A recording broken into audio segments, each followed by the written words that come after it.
क्या आपने कभी सोचा है इस ब्रह्मांड की शुरुआत कैसे हुई? आकाश, पृथ्वी, समय, सबसे पहले क्या अस्तित्व में आया? विष्णु पुराण हमें बताता है सृष्टि का वह दिव्य रहस्य जो आज भी उतना ही चमत्कारी है। एक समय था जब न आकाश था, न पृथ्वी, न सूर्य, न चंद्रमा, न दिन था, न रात। समय स्वयं थम गया था। चारों ओर केवल असीम शांति और अंधकार था। उस असीम शांति में केवल एक सत्ता विद्यमान थी, भगवान श्री विष्णु।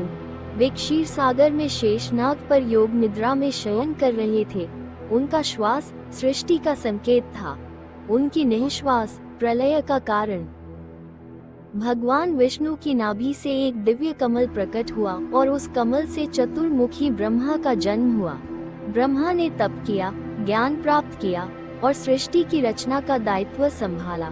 ब्रह्मा ने सबसे पहले 5 महाभूतों की रचना की, पृथ्वी, जल, अग्नि, वायु और आकाश। फिर उत्पन्न हुए देवता, मनुष्य, पशु पक्षी, वन, पर्वत और नदियाँ। इस प्रकार शून्य से जन्मा यह अद्भुत संसार।